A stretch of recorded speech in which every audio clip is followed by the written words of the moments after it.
So my name is Peter Ludman. I'm the audit lead for the National Audit of Percutaneous Coronary Interventions and for the British Cardiovascular Intervention Society.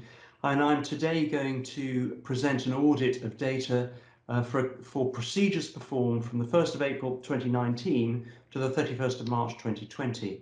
Now, the data come from two sources. There is a survey which is sent out every year to the whole of the United Kingdom. And the other source of information is from every single percutaneous coronary intervention or angioplasty procedure that is performed. The 100 or so odd fields are entered and uploaded to the NICOR servers where they are extracted. They are cross-linked with data from the Office of National Statistics for survival status, cleaned and then analysed. Now, to put this in perspective, there are about 3 reports that are generated from all those data.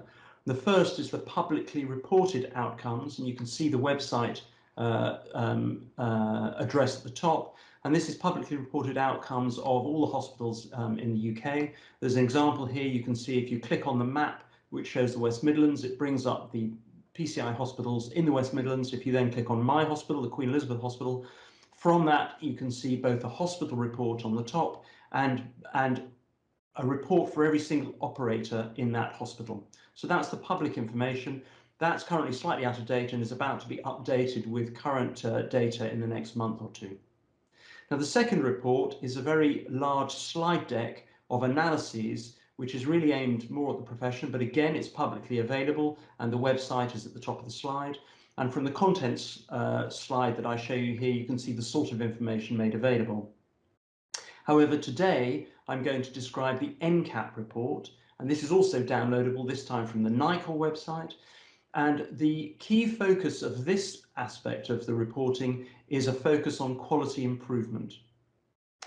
Now, the reporting period runs up to the end of March 2020, which was just about the time that we ran into trouble with COVID-19. And if you look at this slide and you look at the panel in the middle on the left, which says PCI, you can see that the lockdown on March 23rd, PCI activity just began to tail off at that point. So really what we're seeing is a window of activity before COVID. So this is a graphic which shows all percutaneous coronary intervention in the UK. Starting in 1991, you can see there was a rise, but for the last 4 years or so, activity has been fairly static at about 100,000 procedures per annum, and with gradually increasing population, this translates to about 1,500 procedures per million population.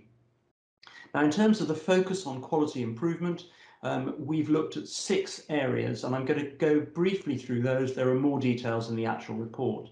And the first was looking at the minimum number of procedures performed by each centre.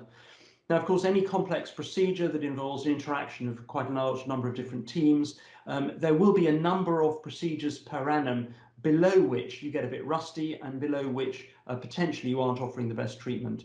Now, the actual cutoff for that is difficult to define. The profession has tended to look for units to be doing more than 400 procedures a year, but certainly more than 200.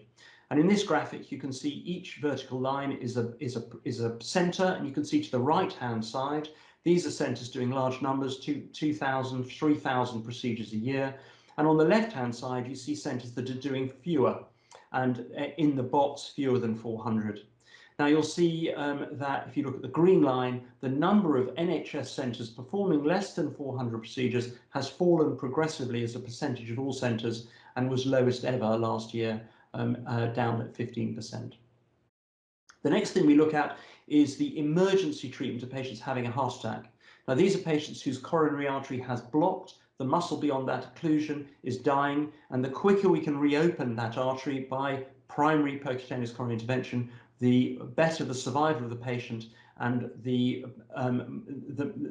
preservation of heart muscle function in those survivors. Now, we measure the speed with which we can deliver this service, and it's delineated really on this map. So this is the patient on the left-hand side, and the time it takes them from experiencing pain to calling is the patient delay. And thereafter, the emergency services have to arrive and take a patient, having had a diagnosis of ST segment elevation of infarction, to an angioplasty centre, and that centre then needs to activate and on the far right open that patient's coronary artery to stop them having a heart attack. Now we measure these in two ways. So the call to balloon time includes the ambulance delay and the hospital delay, and the door to balloon time is just the hospital delay. If you look at this graphic, the left two blocks, you can see the call to balloon times at successive years. This is measured as a percentage of patients who have a call to balloon time of less than 150 milliseconds. You can see that unfortunately, the percentage being treated quickly has fallen progressively year after year. If you look at the door to balloon times on the right-hand side, this has remained invariant. And what we're seeing here is that hospitals are reacting just as quickly when patients get to them, but ambulance services are finding it progressively harder to get patients to hospitals quickly.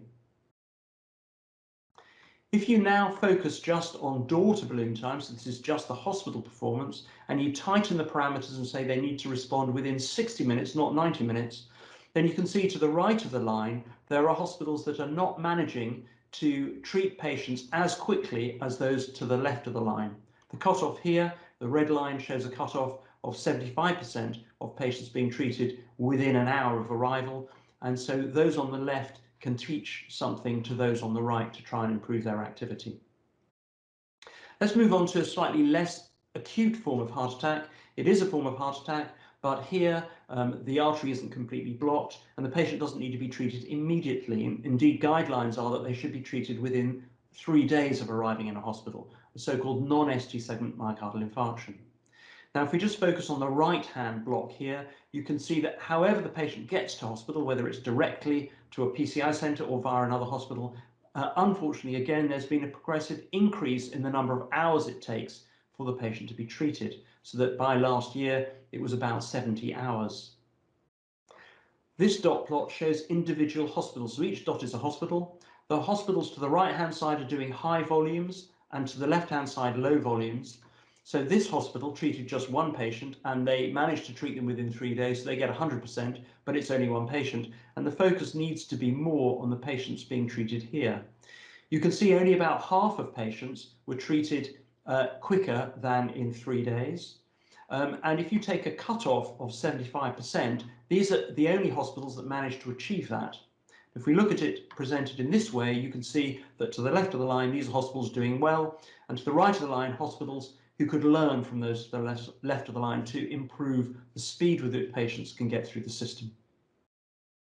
What about the use of radial access? In order to treat patients' heart arteries, we need to insert a tube into the arteries around the heart, and we get there either from an artery at the top of the wrist or at the top of the leg. And there's been a lot of evidence to suggest that radial access from the top of the wrist is safer and better for patients than femoral access. And you can see that the UK has had a big increase in the percentage of patients treated radially from 2004 to the current audit period, up to about 90%, which is probably about as high as it can get because not all patients can be treated from the radial. Indeed, these are dot plots of the hospitals. You can see above 75% are all these dot plots here, and you can see that there are only very few hospitals that are falling short of that, and they can learn from all these hospitals above the line. What about stents? Stents are the metal meshwork that holds coronary arteries open to keep flow flowing through those coronary arteries to the muscle of the heart. It's been shown over many years that the initial stents that were generated were just made of metal, and it's been shown more recently that if you coat a stent with drugs, it can improve the longer term outcome of stents. And indeed, if you look at the uptake of bare metal stents in the 90s, and then in darker purple, the use of drug-eluting stents as they were adopted, you can see that gradually they've dominated, so that in fact, of all the stents being put in, almost all are drug-eluting stents. We would expect that all should be drug-eluting stents. And if you look at the use of drug-eluting stents in primary PCI, you can see most hospitals exclusively use drug-eluting stents, but there are some hospitals that are still using some bare metal stents who probably should be guided by what they see here and start moving to only using drug-eluting stents. And this is presented in a different way. These are the hospitals that could do better. The vast majority are doing what we would expect was appropriate care. Finally, patients being treated electively not for emergency treatment, but elective treatment for angioplasty should be treated as day cases. We have a lot of evidence from the BESIS dataset that day case PCI is safe even in high-risk cohorts such as rotational atherectomy and left main stem disease. But what's actually happening, well, you can see this is the percentage of day case electives. These hospitals at the top are doing well, but there are a lot of hospitals who for some reason keep patients in overnight when it's not necessary for patients to stay. Again, the hospitals down here can learn from the hospitals above.